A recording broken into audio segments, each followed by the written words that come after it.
Hey there, my name is Hitesh Devasi, and you're listening to the Creator to Creator podcast, where I talk to other creatives about their journey and experiences. This week, I sit down with Casey, who's a fantastic hip hop artist and experimental musician based in Dubai. We talk about decision making and taking actions instead of dwelling on options as a creative.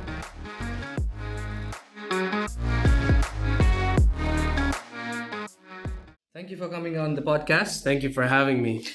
Casey, Yes, how are sir. you, my man? Doing well, man. How about yourself? Very good. Alhamdulillah. Things are good these days. Yeah, Things are picking back up. yeah, Work is starting to get better and better. yeah. Winter is coming. Dubai winter is almost like the Game of Thrones winter, like you're waiting for it. So when you're watching this show, every episode you're like, Yeah. winter is coming, winter is coming. I have winter so is-" many jackets that are just like, please wear me. Yeah. Yeah. But for me, wardrobe is the same. Like I have so many things that I rather wear. I mean, I love having hoodies. I love wearing all the winter clothes. Yeah. But Dubai, you have barely any opportunities to even wear it. Yeah, So I'm looking Barely. forward to that one a lot. exactly. So what's happening these days? What is happening these days is, with all honesty, I think, as a lot of people have experienced during the lockdown, a lot of time of reflection Okay. and trying to just further figure out where's our place on earth, and especially in the broad scale of things, now that we're like, we've always told each other, you are only capable of controlling what you can control, but now more than ever is the world telling us, like, Take a break. yeah, exactly, here's a handful of things you can actually take care of. Everything else, Let it go. yeah, it's up to you how you react to it. But that's a very important trait. Obviously, the show is primarily about creators and creative people, so I wanted to connect that with the for how creatives can advantage Yeah, and take an advantage of that, yeah, of letting go. Because I've been in place myself where I've had that issue of letting go a lot of times as well, right? And I think we all go through that at some point or the other, and it continues to happen to a certain degree always. But we try to take every small detail. For example, if you're working on a project, you want to make it as perfect as possible, and Yeah. then like you're not letting it go. yeah, And the advantage there is huge, I believe, because that's something you have to actively and consciously make a decision saying that yeah, this is good. At this point, I should either release it or just make one or two final tweaks, whatever needs to be done, and then put it out. Because there's no end to perfection, doesn't exist. We all know that. that's the thing. Everybody's like, I want this to be perfect. Yeah. And then someone will ask you, what is perfect? And you're like, I have no idea. I'll tell you when I see it. And you never see that it. never happens. Yeah. So if you get caught in that loop, you're never finishing anything. Yeah, Right? And that happened to me a lot for a long time as well. Even before starting the podcast, for example, I would be like, if I have that one more piece of gear, if I start understanding editing a Fucking little gear, more, man. Yeah. if I start understanding how to edit the video better, if I start to understand how to edit the audio better, yeah. you can always pick those things. There's always going to be a reason. Yeah. There's always going to be a no, or Yeah. don't do this, or this is a reason not to do it. And that's a negative feedback loop that you're putting yourself into as well, because then you're trying to come up with reasons why it will not work Yeah, rather than concentrating on why it will work. yeah, Or even if it's not perfect, yeah, you can improve upon it as you go forward. yeah, Especially Exactly. with something like making content, that's as simple as it gets in terms of like you don't have to worry so much. And I think, I don't know if you agree with it in terms of music. Does every single song that you have to put out at this stage come to, because you might think about like, okay, because you see all of the amazing artists and the level of music they produce, and in your process so far, does it feel at any point that okay, I'm not at that level, but at the same time, like I know I'm gonna keep growing. yeah, So this is where I'm at now, and I'm gonna produce this, and I'm gonna release this. yeah. And also, it's a progression of seeing like when you started. I'm sure, like from the date you started to now, there's already a progression. Yeah. So how does that affect you in terms of that perfection and letting go of things for music itself? That's an excellent question. Um, Luckily for me, I'm in the school of hip hop, where imperfections, especially well decided imperfections, are welcome. And the story is usually not in the things that look great, but it's in the crumbles and crinkles in the texture of things. So musically, imperfection can actually be the standout feature. At the same time, I don't think I could ever be good at what I do if I ever believe that I'm gonna reach a certain point, or that this certain point is where I need to reach. I feel like once I reach here, I will realistically look at somebody else that's further away, and I'm just gonna keep going. Or even the same person who is also improving as well, hopefully. And perspective is everything. What is perfection to me might be entirely something else. Exactly. And if there's any reminder to how fickle and short life is, and I've been really just practicing remembering how much, like how small I am in the universe, and how my creations are less, they're not mine. They're not like my whole life. Everything about me is a collection of interactions I've had of things that are around me. I didn't choose where I was born. I didn't choose my parents. I didn't choose my language or the people I come across. So I can't entirely even choose what is my final product, because it's the experiences in life that were given to me that have made me into the person that wants to make this stuff.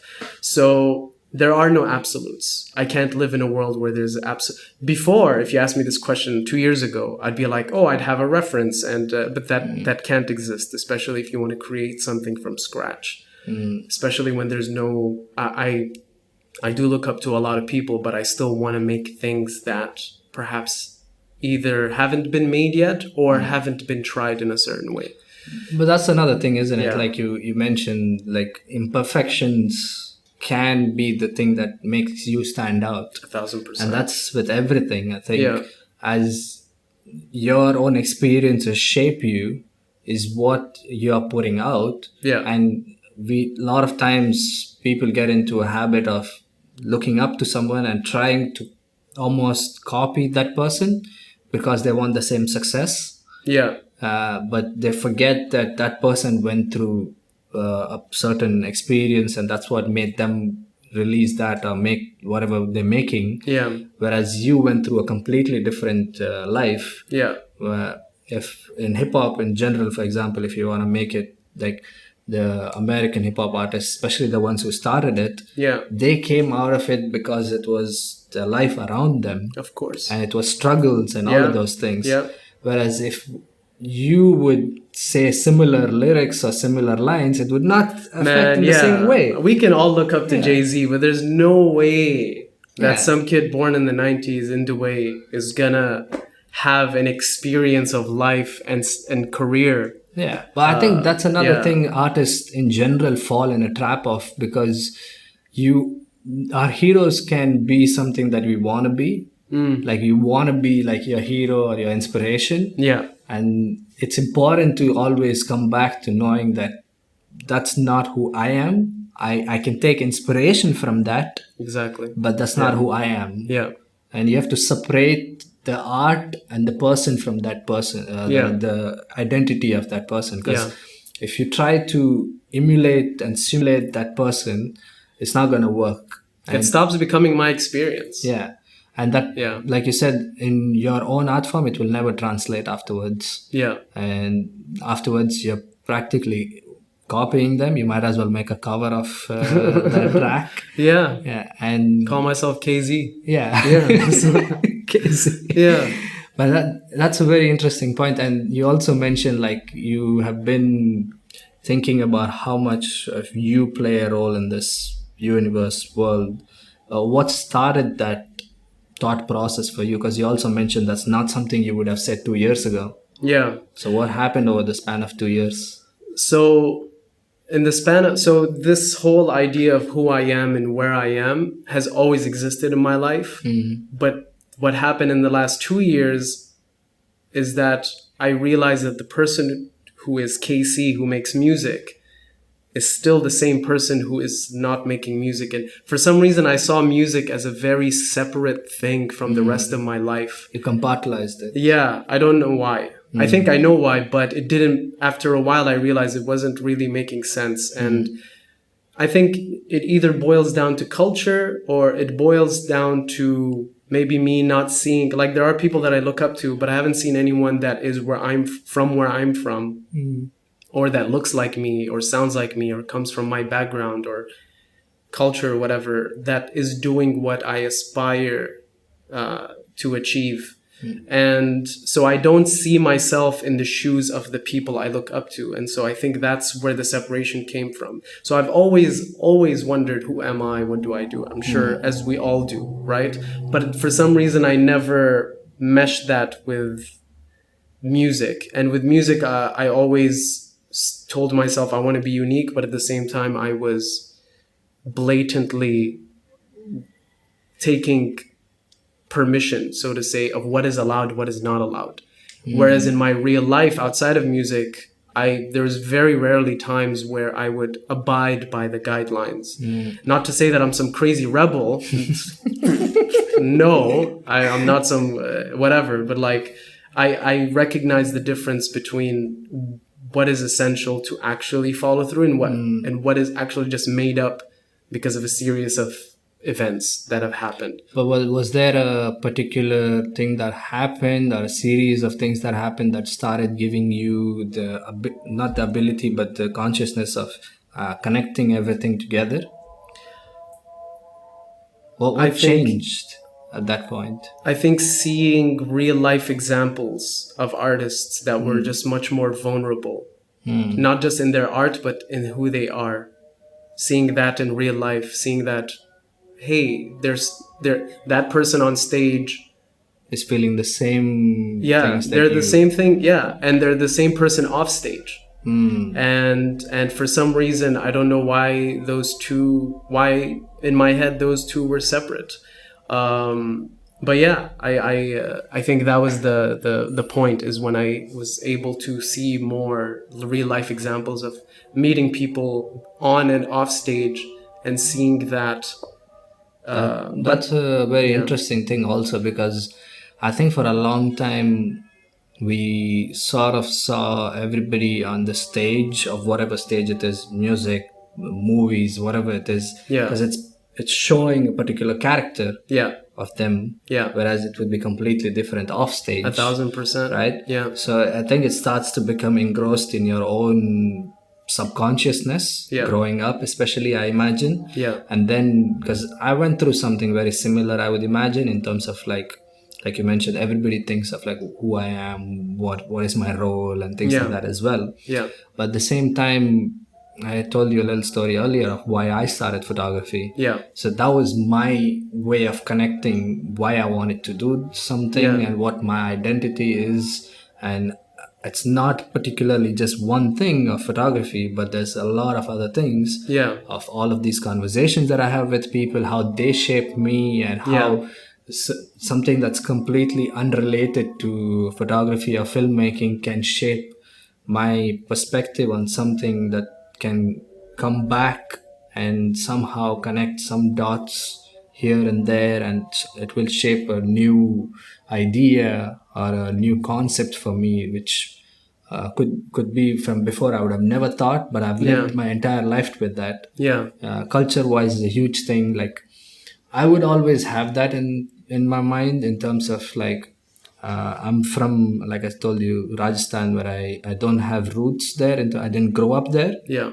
But my family, extended family, my ancestors are from there. And I used to go only for summer holidays or whatever, have holidays there. I get it. But afterwards, now I start to see a lot more things that I want to connect in my things that I do today to that. Because there's a lot there that can be explored, can be put out in my perspective, from living in different parts of the world, from understanding culture and people from different parts of the world. Because there's a bias of wherever you are, you will always be biased in terms of that place. Undoubtedly. Whatever your religion is, whatever your community is, culture is, Yeah. etc., etc. If you're a vegetarian, if you're a meat eater, whatever it is, you will always be sort of biased towards that. Yeah. And the only way that I've found for myself to break out of that was purely like experiencing all of those different things. Yeah. And somehow putting that in perspective, knowing that, I mean, everybody says that, okay, all of us in the world are the same, even if it's different color, different race, sex, whatever, right? Yeah. But at the same time, you're still always in one way or the other, like I said, being biased towards your own, Of course. for some way, right? Of course. But if you don't ever experience the other thing, you're even more ignorant towards it, Yeah. almost. Yeah. So now that I have seen myself in all of these places, understanding these different things, studying certain things where I couldn't experience it, I'm not a huge religious person, but at the same time, I have studied a lot of religion in different, all of the different ones, from paganism to Buddhism, Jainism, all of them. Yeah. In a lot of ways, they all say the very same thing. But at the same time, it's interesting to understand individual practices that they did, Yeah. and how that you can implement those in your own life Yeah. and start to make you as a better person more than anything else. Of course. But also be more compassionate to other people of that religion or of that community. Yeah. Because if you don't understand that, and if they try to, if they're doing a particular ritual, it doesn't mean something crazy. I mean, Yeah. purely as much as Buddhism, for example, will be morning meditations or something like that. If you don't understand it, you can even say as something ignorant as they're wasting their time, right? Yeah. But then once you start understanding it, you're like, okay, they do it for this reason. Yeah. Because it benefits them to keep themselves calm, Yeah. to keep themselves present, long list of things. Yeah. So if you want to take that and implement in your life, you don't have to be a Buddhist to do that, Of course. but at least you can take a certain element of that and put it in your life and start to maybe take advantages of that. Yeah. And in every different way, there's all over the world, you can pick a few things here and there and then try to implement, see what works for you, Yeah. see what doesn't work for you. Absolutely. Pick and choose. Even the things that doesn't work for you, at least you know why they're doing it, right? Absolutely. So at least you're more compassionate towards them, if nothing else. And I think that's what we need more of than anything else. I think we can never have enough compassion. Yeah, Yeah. that's huge, especially now with everything that's happening in the world that we've seen, especially in the last few months and the last year that's Without a been doubt. going on. Yeah. And I'm very happy to see, especially certain feedbacks of like the Beirut thing, for example. So many artists, so many companies have pledged themselves to support the community there, raise funds. Yeah. Artist wise, I think I'm the most proud of that, especially in our region, the people I know Yeah. who've done something like that. That 100%. makes definitely renews my faith in humanity, Yeah. for sure. We could use that from Yeah. time to time. And also makes me proud that people I know, friends of mine, are doing something for that. Absolutely. Right? And we could also all do our own small part 1,000%. and at least help that community that's going through a certain struggle right now. Yeah. And it will always catch on, be more, where if something else happens somewhere else, somebody else is going to do it. Yeah. And that's leading by example in a lot of ways. And I think Dubai right now, in a lot of ways, the creative community is growing. It's still very new. Yeah. And we all need to do in some way our part to create an impact Yeah. of sorts, Yeah. to shape the creative community here. Because that's the future in a lot of ways, for me. Without a doubt. I believe. That's one thing that cannot be replicated in any form or any technology or anything creativity. Yeah. There's no way to automate creativity. Yeah. So that's in a lot of ways something that we all should be proud of, Absolutely. and something we should definitely try to do more of. In that regard, like to go back a little bit on the fear and doubt feedback loop that happens as a creator Yeah. for you, what are certain practices or certain experiences you had that has helped you to get out of those? Yeah. Because that's a very, very huge topic for people in terms of like, I've met so many people who are, like you mentioned, like artists who are probably way better than we are, but they never follow through on something. Yeah. Maybe they're technically amazing or Yeah. creatively amazing, but it's not only that one single trait that makes Yeah. a creator. Yeah. It's all of those together putting out everything in the final end. Yeah. And whichever part of the process you get stuck at, if you're stuck there and you never follow through afterwards, Yeah.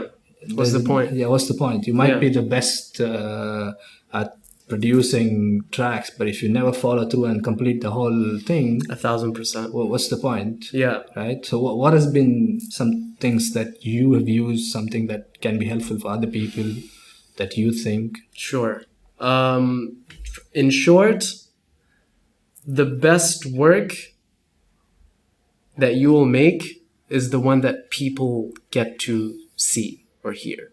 For sure. It doesn't matter how beautiful of a painting you make. If you do not share it with the world, it will not be the best painting. True. The Very world true. is beyond just your two eyes. So that's the first point, is that so the best song to exist in the world has to exist in the world and outside of your laptop or your tape machine or whatever. The second part is that there's the biggest, I think, misconception our generation has about anything is that there's no such thing as switching on, switching off. Everything is practice. So there's no such thing as, oh, I used to be afraid, I'm not anymore. What happened? Oh, I just saw a video, or I read a book one time, or like it's not a don't switching exist. on. There's Yeah. no such thing. Yeah. There's no such thing as watch this video in 9 minutes, 20 minutes, and 1 hour seminar workshop. You're gonna be released of all. No, that's like if there's one thing going into the conversation of religion, if there's one thing that makes religion so powerful, is that it is a practice. It is not a read the Bible or the Quran one time and you will be a good person. Yeah. No. It's your daily practices. Yeah. It's practice. So if you want to go against Habits. fear, yeah, Daily habits. habits. No, habits undoubtedly. Yeah. Habits are the low key secret weapon of like great achievement, and it also things are simple, but that doesn't mean they're easy. Simple and easy does not mean. So if somebody says, They're not "Hey, mutually exclusive." Yeah. So how can I release more music? Release music. Well, that sounds simple. Yes, it's simple, but it's fucking hard. Yeah. And I'm sure plenty of people harbor about this message. It's practice. Fear is an ugly liar. Whenever I'm in that doubt cloud that I put in my head, I remember that I put it in my head. I also like retracing where things come from. So if I'm feeling afraid of something, I will go on YouTube and be like, what makes the human brain feel fear? And they'll talk about hormones, they'll talk about social evolution, they'll talk about why we have this sense of, like, I want to understand why, because the doctor can't give me my medicine if he doesn't diagnose me. And I can't get rid of fear by just looking in the mirror and say, be courageous, be brave. Like, understanding what is Yeah. causing it at that stage, it And could then be practicing. different. Yeah, it Yeah, could be different exactly, each time. It could exactly. be the same. Yeah. But once you have the perspective of knowing that there is a reason behind this is not something that is just out of my control, or sometimes you just have to step back from it for a few hours or whatever it is undoubtedly. as well, right? Yeah, I feel like reflection, Yeah. tangible reflection is important. Whether you take a voice note and you say, I feel like this,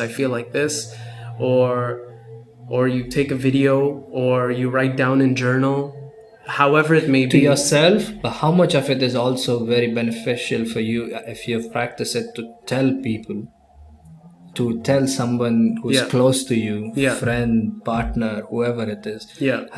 how much has that benefited you over the few years lately that you said that it's been a big change? I've learned that, at least in my case, my brain, my mind is cluttered. It can't compartmentalizing. As much as I did it a lot, just was never productive.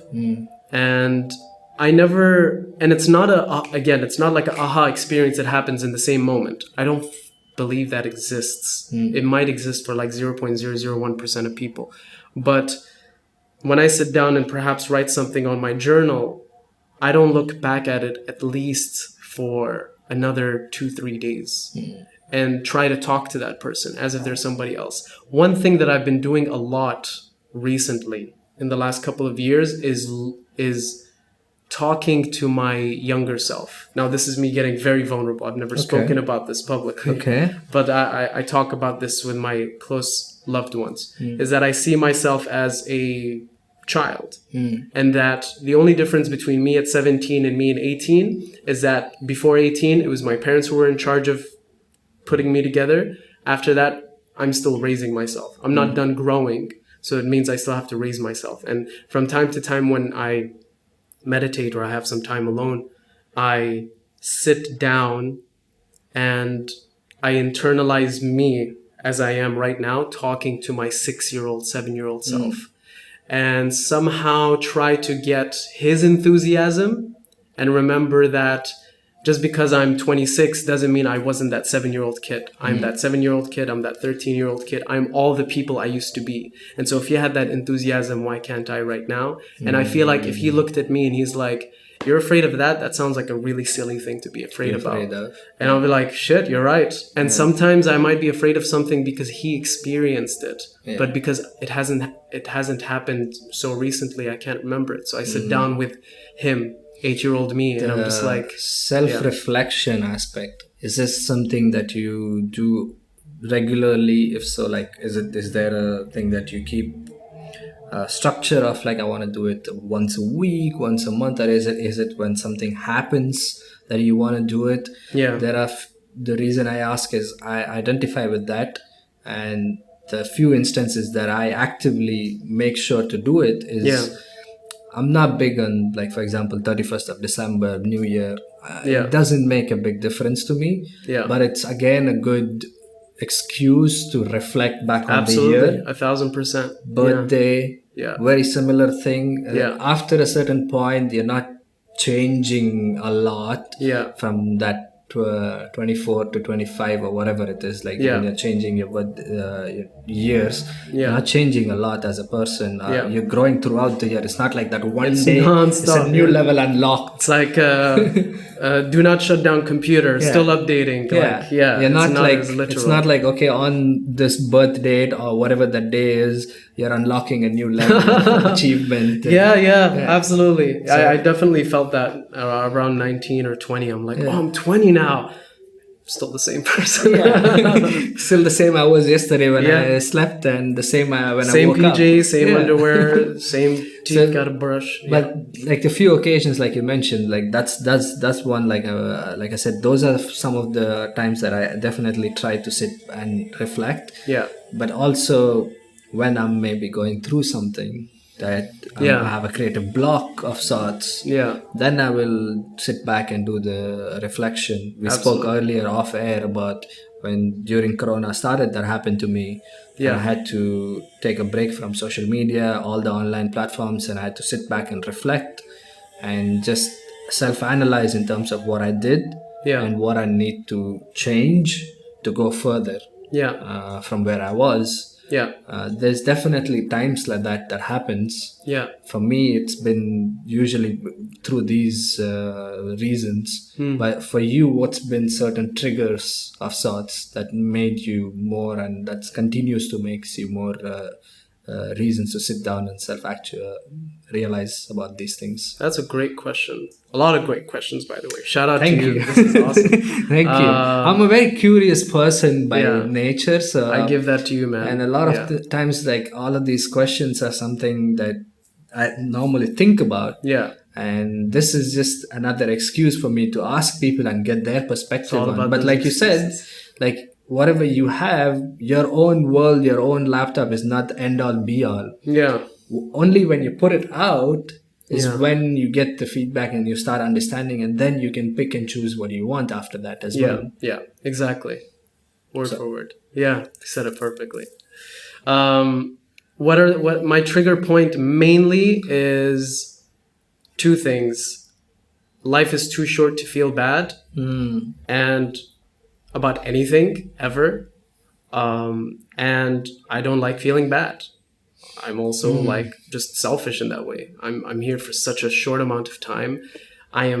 There's this, and I hate to be that corny guy, but like I watched this TED talk about a person who explains the math about how rare it is for a human being to be born out of all of the cells and atoms in the universe.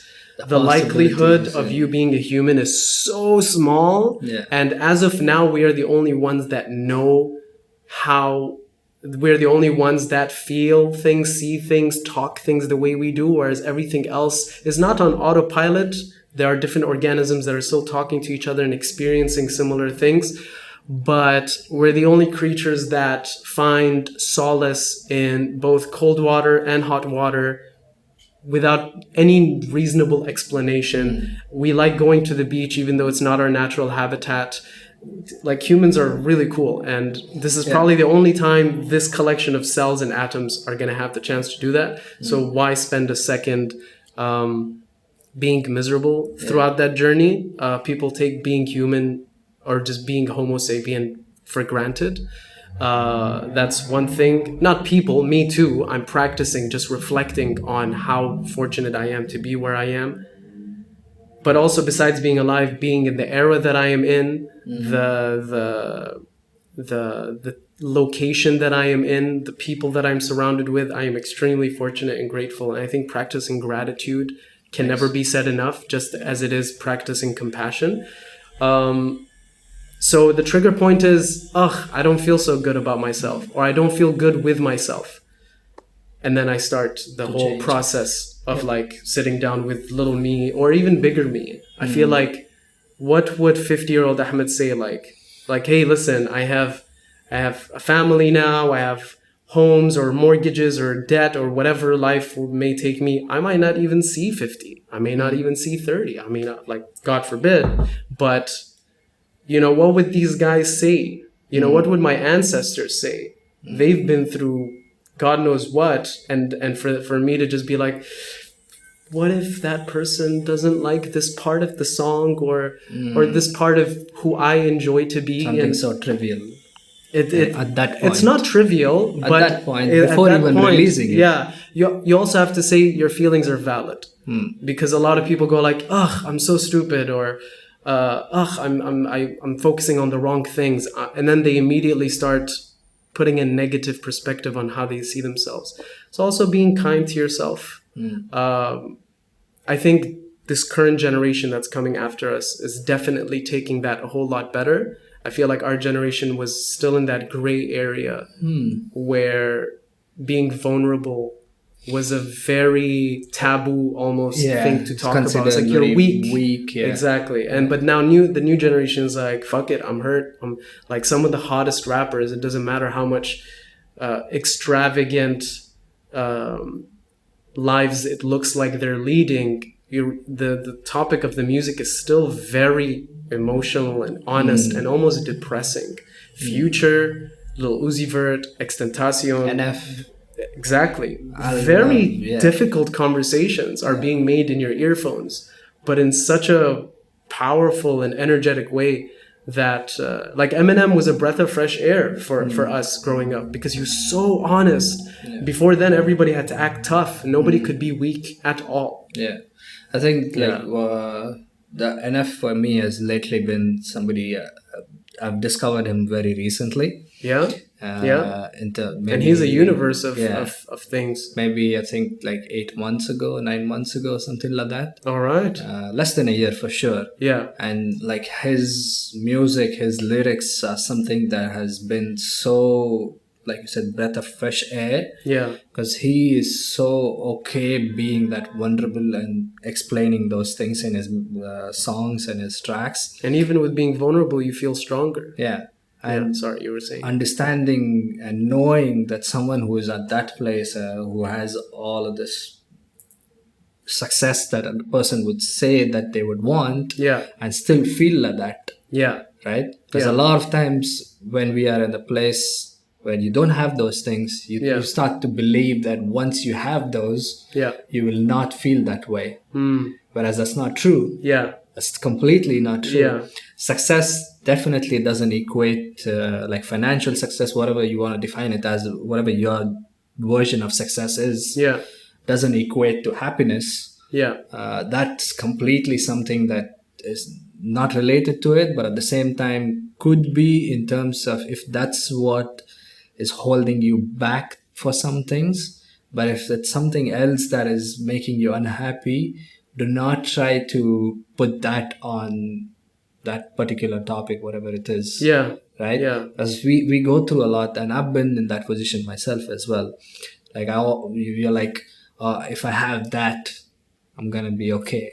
If I have this, I'm gonna be okay. Yeah. But that never actually ends up being the reason. Once you have those things, you're never actually more happy or whatever it is. Yeah. Right? Yeah. And that's very interesting to see as well, because even another example, Chester from Linkin Park. When his death, it was something very, for me, it was very hard. Same here. Because I grew up listening to them a lot. Absolutely. And that was to understand that person at his level in every single way. From outside you would consider him, I don't think there's a bigger rock star. Like outside, I think only the Beatles can probably, or the Rolling Stones can level up to Linkin Park and Chester Bennington himself. Whereas internally he was going through something that nobody could have, like none of us could have ever anticipated or even thought of. And that, like you mentioned, the newer generation is coming up with something, because now it's more widely accepted to even speak of these things. And that's another reason for me, I have to get a shout out to Exhale for that reason, because that's a company that for me is now made a big difference. We do a lot of this for that. Incredible. The huge topic that we always discuss and try to shed a light on is mental health. And how for everybody, that's the part that I would personally want to do, even if it's a small difference, if I can make, would be for creators, creative people. Because as artists, like you mentioned, there's so many things that you go through internally, which you try to express from your art form. Whereas otherwise it's would be suffocating almost to not do it. And I want to tell people that no matter what it is, no matter whether people like it or not, do it. If it's only for that reason, do it. Even if it's not for any other reasons of whether people want to like it or nothing. If it makes you feel better to just make that, and even if you don't release it, even if you share it with your friends, family alone, that's enough. Just do it for that reason.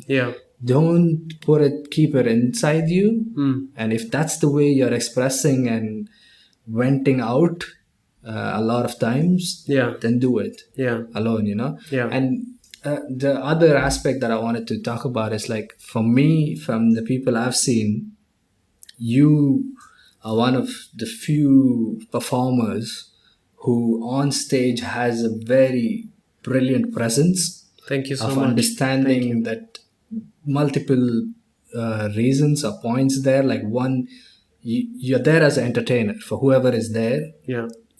Live, you're there to give them an entertainment. It's, of course, the music is what holds everything together, but at the same time, it's not alone about it. You're also on the stage to perform. You're giving them a certain level of energy. You're giving a certain level of your own physical self to them. Yeah. Whereas you could say the same thing standing on the mic, just staying there or sitting on a chair and still do the same thing, but it's more than that. Yeah. And I think that is also something for creators, for all industries, would have somewhat of a benefit of why you started doing it, or how you, if it's just something that you naturally did. Yeah. But I don't know if you actually see it this way, that there's a huge benefit of that to your music and your performance. But again, I want to definitely not take away from the music itself, Of course. but the benefit from the other side of things is definitely more, and it also brings to your attention to your music at the same time. So why has that been something that you've concentrated on, or is it something you actively think about before going on stage? Yeah. That you want to bring that level of energy to people, because you're somebody with your music and everything, it's something that you actively do. Yeah. If you probably just stood on one spot and had your lyrics and said it, I don't think it would make the same level of impact. Yeah. I get For what me, you it mean. probably wouldn't. Yeah. I can't say I get for what you everybody. mean. Yeah. So what's been the thought process there for you? Several things. First of all, I like standing out. So I want people to leave saying, I'm going to remember this. Of course. I think that's the job of most, if not every single creator, is to create something and then have someone say, I'm going to remember this, right? But that's not the main thing. The main thing is that it's fun. It's just fun. Life is so vast, and a lot of human experience is through discomfort and pain and growth, and that's not a bad thing. It's just nature. And then art came in somewhere along the evolutionary line, and it just gave so much color to life, and it's just fun. It's just fun. And so but also, and this is where I encourage people to go and screw up a lot, because in the beginning it wasn't like that. In the beginning it was like, okay, they're here to see a musician. I'm just going to recite the lyrics along to the beat. And then I saw like, but the song is great. And I realized what I love about music isn't just the music itself. I love the feeling it gives me. So I don't enjoy Lil Wayne or Kanye or Jay-Z because they're Lil Wayne, Kanye, and Jay-Z, and the songs they make, I love how they make me feel.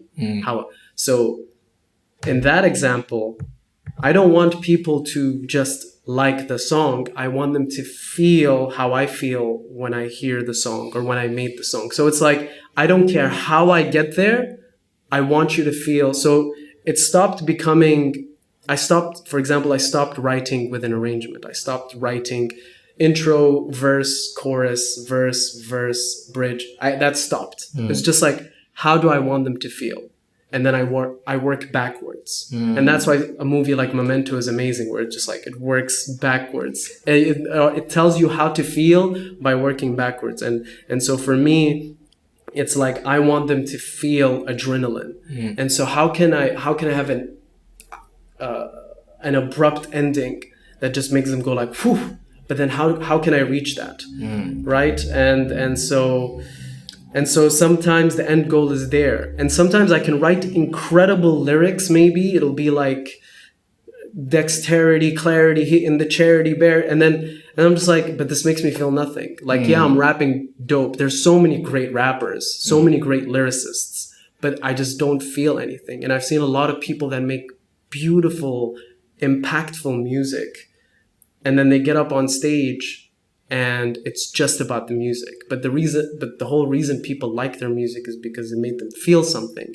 And when you're live, it's different than being inside somebody's headphones. Yeah. When you're inside somebody's headphones, it's different than being. And some of my favorite musicians are my favorite musicians because of their capability of translating the emotions they put on a song to their live performances. 9 times out of 10, for me, every song that I perform live is not even close to how it is in the version that everybody has access to listen to on Spotify or whatever. So for me, it's very important to just go back to the main thing, which is do your job. What is your job? Entertain. How are you going to entertain them? By making them feel this. That's I'm very glad you mentioned that, because too many times I think us as creators, I've seen people say this to me and I completely disagree with it, but I don't go through the process of giving them the explanation because probably I'm not the right person at that point to give it to them. Yeah. Uh, at this point in the world, there's amazing art coming out from all platforms, all regions around the world, for in every way you can think of. As alone, if you take a single genre, single country, there's so many artists coming out from that alone, Yeah. that thing alone, right? So, like, I've had this conversation with Mo. Creating great stuff is just a requirement now. That's Yeah. not the end all be Yeah. all. That's just a requirement to even be considered in the industry. Yeah. Afterwards, what you can bring additional Yeah. is where you stand apart from everybody else, Yeah. right? Like Yeah. the performance, like you mentioned, how, because you mentioned like so many amazing rappers, but not everybody makes what they make thinking how it's going to feel to that person who's listening. Yeah. Because like you mentioned, you can put together a whole rap of just rhyming multiple words, and Yeah.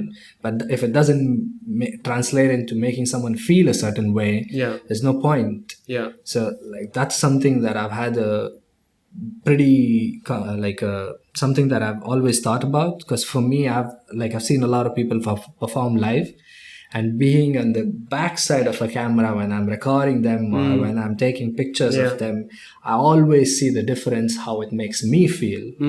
So if it's making me feel that way, Yeah. I wonder how many of the audience is also feeling that way, Yeah. right? So I've never told anybody openly saying that you should do this, because Yeah. I don't want to like offend anybody in that particular Of scenario. course, I respect that. Yes. But I definitely think people should consider it. People, especially on stage, Yeah. like you mentioned, you're there to entertain the people. Yeah. Obviously, you're there to do your part of the song or the Yeah. whatever your performance is at that point. Yeah. But also the entertainment is important. Yeah. And giving a show almost. Yeah. It's not just you singing a song; it's a show, Yeah. right? Exactly. So you have to consider that. Yeah. And like you mentioned, it's worth repeating. It's not about just putting together an amazing song. Yeah. It's everything else that comes in between as well. Yeah. So for me, that's huge, and I think you do one of the best jobs at it from Thank you everybody so I've much. Man. seen. Thank you. I really And appreciate it. I'm looking forward to also seeing like where you go from this and see what happens in the future. All the new lyrics that are coming out, new tracks that are coming out. They've been specifically made for live performances. This When entire you're not project. doing any live. Yeah, we're not doing any live performances anytime soon, but yeah, yeah, that's how it is right now. What else has been lately inspirational for you? Not something that's coming up recently, but something that's happening right now. Because one of the things I've been contemplating a lot is the art that's going to come out of this COVID lockdown period. Because we already went through a bit of that, saying that almost everybody we've spoken to has gone back to sitting down and creating. Yeah, So I'm very excited to see what comes out of it. yeah, I imagine a lot of amazing stuff is going to come. yeah, A lot of artists are going to be shining. absolutely. So this project, when did it start? The next EP that's coming? I'd say well, technically it started a bit before the lockdown happened, but as per everybody's typical Dubai story pre-lockdown, you barely had time to sit down with anything and properly absorb it and digest it. And so when the lockdown came, I've got nothing to do but play some beats on the laptop. Went through some beats. It was like, okay, I feel like I can investigate this more, because pre-COVID, it was only like the very few tracks that only got stuck in my head that I went on to pursuing, because I was so busy doing this thing and that thing. At the time, I was working and studying full time. So I was constantly 10 to 18 hours out of the house easily. And so when did I have the time to just sit, hear something? It's usually in the car, playing some stuff, but that's not really quality music making time. I'm just mumbling ideas, voice memo app, ba ba ba ba ba, and then it's in the archive. That's one of those, another thing that I really love watching you on Instagram when you're doing those live shows of the performing. I remember recently you did something which was probably one of my favorite things you ever did, when you were wearing that ski mask, ski goggles. Yeah. That was so fun and interesting to watch. I'm glad you enjoyed it. Thank you. Why did you do that? That's not something like, I don't know if you actually made a decision of actually, I'm gonna wear ski goggles. Okay, so I love props. I love props. I grew up watching a lot of WWE, and some of my favorite wrestlers are the most like theatrical ones. So the Jeff Hardys, the Gangrels, Edge. I just loved the more theatric, expressive wrestler instead of just the biggest guy with tights on. And I shit you not, not almost every time that I'm on stage, an hour or two before, Sarah's telling me too much, like too many things are on you. I have like something here, something here, something here, something here. Really, she was like, you would be great if Halloween was happening throughout the year. And she's right, because later I look back and I'm like, wow, that's a lot. I just like playing with a lot of things. Even just anytime I have an excuse to just like really put the craziest thing on me that I can, I'll take the chance. And those goggles were sitting there in my closet for a while, and I'm like, there are no live shows coming up, there's no theme parties coming up, and I'm seeing them look at me in the closet, and I'm just like, all right, let's fucking do it. Yeah. That was very fun. I think continue doing those for sure. I think that's something I love watching. Thank you. It I'm makes glad you you're enjoying definitely it. stand out. Thanks. It's something I like the attention. I'm not gonna lie. I have to be honest with you. Yeah, that's great. That's definitely a part of being a creative as well. Yeah. I mean, if you enjoy having those experiences, the attention, and too many times I think certain words automatically people think they're bad. Yeah. There's nothing bad in loving attention.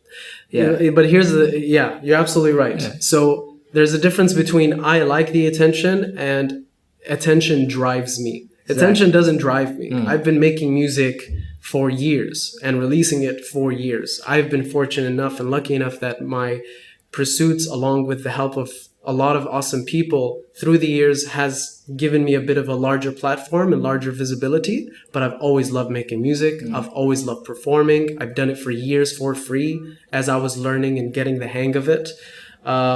So yes, I like it, but it's never been the driving factor. And I know that is very important, and that's also a practice, because I used to be actively just a b-boy. I used to be a dancer, and that was driven by a bit of community sense, a bit of social sense, and it became almost toxic. And so when I started getting more serious into music, I realized, okay, I learned from my mistakes. You can admit that the attention is cool and stuff, but it can't be the driver. Don't let it be the primary source.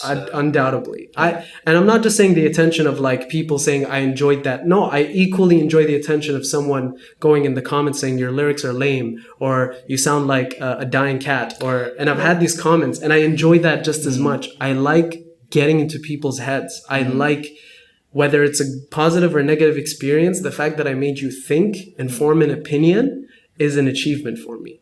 That's very interesting. And like you said, it's very important to differentiate and put a line in terms of like, I like it, I enjoy it, but that's not what drives me to do it. Because if you get into that mindset, it can be really negative for you. It's probably a slippery slope from there to not putting out stuff for the quality and everything, but rather than just putting it out for the sake of putting it out. And especially if you start getting some level of success, we've seen all the examples of the rock stars and everybody who got into a certain level of success, and then they've enjoyed the fame element of it so much Yeah. that that's what ends up being the primary source to Yeah. create everything. Yeah. And we've seen all the examples of them falling afterwards from that as well. Absolutely. Yeah, and that's like you mentioned, very important to differentiate that.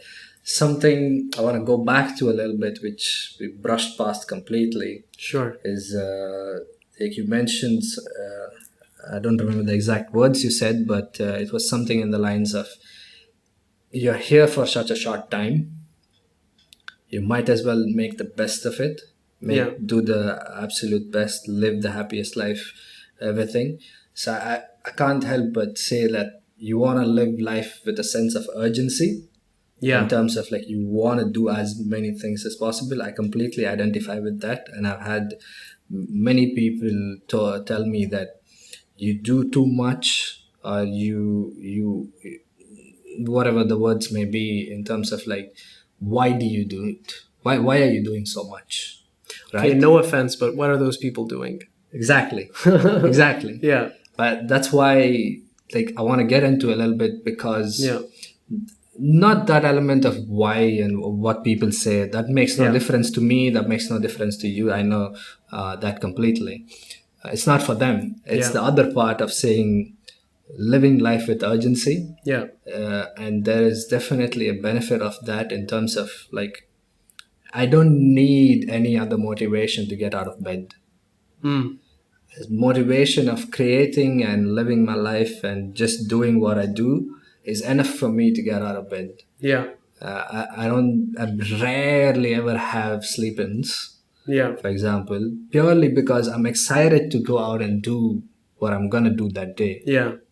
But also definitely keeping in mind that, yeah, if your body needs the rest, definitely course. take the rest. Yeah. But that element, I think too many people push past certain things, saying, "Oh, I'm gonna do it when I'm gonna do it. I'm gonna do it when I feel like doing it." Language is very powerful. Yeah, right. Yeah. So that I wanna like get your perspective on that a little more, in terms of like why that sense of urgency. Mm. Obviously, we all know everybody's dying at some point, whether it comes sooner or later. We think whatever. we know. Yeah. Yeah. But that, why, for you, what is the big reason? I think it starts. So when you're grateful, and you, as we mentioned, practice gratitude, and also when you journal and get that outside perspective, and you realize how much in your life is in your life that's actually out of your control, starting from the very basics of genetics, culture, and location. That's the very first thing, which are the most shaping thing of you as a human, as we know it at least. And then you realize you only have so little to play with, might as well play with it, whether it's your ideas, whether it's your talents, whether it's your energy, your time, your obstacles. Obstacles are not a blessing in disguise. It's just because of the way we look into the world, we see If we didn't have obstacles as humans, we wouldn't have grown muscles and very strong bones. Just like we need discomfort. That's what shapes you. Yeah. In every way. Like shapes. Shape comes from literally being squeezed. and figuratively as Yeah, well. exactly. Yeah. If there is, and so honestly, it's practice also. It's not an on and off thing. I've lived my whole life being a little dull, a little slow about things, and thinking I have a long time ahead of me, until the day I saw a gray hair on my dad, or due to the nature of the width of my family's lineage, funerals aren't rare for us. Not that it's a big, morbid, bad thing, but it's just the reality of life. Yeah. Someone who you knew, this and that. At the same time, loved ones around me that are close to me also instill that. If there's one person that I know that properly introduced the word and the meaning of urgency in life, is Shaybani, for example. Seeing her do it, but not rushed. There's a difference between valuing time and knowing what you can do with it, and just rushing through things. Yeah. I know people that rush, that take forever to do things. Yeah. They're always in a rush. They always have somewhere to be, but they have no clear control. Yeah, there's a very funny quote. Sorry to interrupt. No, you. Please go ahead. Like, I used to say that a lot when I was back in India. Yeah. Everybody is in a rush, but everybody is always late for something. Like, what's that about? You said it. That's it. That's the whole podcast. Thank you so much for having me. Have a good day. That's it. Yeah. So you're saying that Shibani definitely influenced you in terms of not rushing, but just taking your time but making sure you use that time properly. And not just taking your time, making it your time. This is your time, and you get to decide. And especially creativity, isn't it? Because you cannot command creativity. No, you can practice its tools. Yeah. You can practice an instrument. You can practice your lighting skills. techniques. Yes. The skills. But the formulation of everything happening, it's this awesome, almost magic that happens. And again, you could, but here's the thing. I don't want to like complicate it. You can also put it really simply. You write down on a piece of paper, what time till what time are you sleeping? Routines. What time till what time are you eating? What time till... I remember at this point when I was studying in uni and I had to fix my calendar for my new class schedule and blah, blah, blah. I'm like, all right, this many hours I'm sleeping, this many hours I'm driving or taking the metro, and then this many hours I'm going to be eating or using the washroom facilities. And this time I'm probably going to need to stop for gas. This time I'm going to go for a haircut and blah, blah, blah. And I sit down, I'm just like, so I only have 2.5 hours to myself. Yeah. That's it. Like, and 9 times out of 10, I'm going out with friends or scrolling and losing time All itself. of those. Yeah. Once you start putting it in that way, you start realizing how little actually you have to do if you want to put it in a hobby or if you want to create your own stuff or whatever. And how much you have to take it into your own hands to reclaim some of that back. Yeah. You know definitely. what I mean? I think that's huge. And I think on that, we should definitely keep that as the message behind the podcast. Yeah. Saying that live with certain level of urgency, create what you want to create. Yeah. But be conscious about the decisions you make, the routines you have. Yeah. And definitely have a certain level of, don't just walk into a certain situation. Yeah. I try my best to always keep that in mind, saying that I'm not going to just end up in a situation that, how did I come here? How did I end up here? Yeah. Why am I broke? Yeah. Yeah. Why am I broke? Yeah. Exactly. Don't be in that situation. Like, make certain decisions that actually get you towards whatever your goal is. Make decisions. Yeah. That's a huge thing. People have options and they think they're being productive by having options, but they don't make a decision. And then when you make a decision, you have to follow up. Action. Exactly. Make sure you follow through, make sure you do things. But, and to reiterate, this didn't come, like, people watching this now will only see us right now where we are saying this so confidently. But for me, at least, last year I was less able to make decisions, and the year before that it's something you grow. It's practice. So there's no like, oh, now I'm a person who makes decisions. No, I'm a person who practices making decisions. There's no such thing as brave or courageous in my world. Like you said it before, it's not that you ever stop growing. You have to continuously put yourself in a place where you grow. There's no on and off switch. Yeah, there's no on and off. Momentum, growth, muscle. You don't go to the gym one time, do 1 rep, and the muscles are like, you're exercising, here's muscle. Like I think gyms are an excellent, like muscles, just our physicality tells us a lot about our mind. It's tangible. Exactly. Start putting that in perspective. And people always separate the mind from the body when it's very much one whole person. Yeah. You're not just your muscles, you're not just your brain, you're not just your look, you're not just your personality, you're one whole person. Yeah. Whatever you are. Casey is one person. Yeah. It's not Casey's hairstyle, it's not Casey's beard, which is pretty magnificent. Thank you very much. I appreciate that. Thank you. So like I said, it's one whole person. So on that note, thank you for doing this. Thank you so much for having me. Tell everybody your social media tags. Sure. I'll add them on the screen somewhere as well. I am Casey Hamada Music on most places and Casey Hamada on other places. Perfect. Yeah. Thank you so much. Thank you for having me, man. And much love, hopefully first of many to come. Yeah, absolutely. Looking forward to it. Thank you. All right. See you. Boom.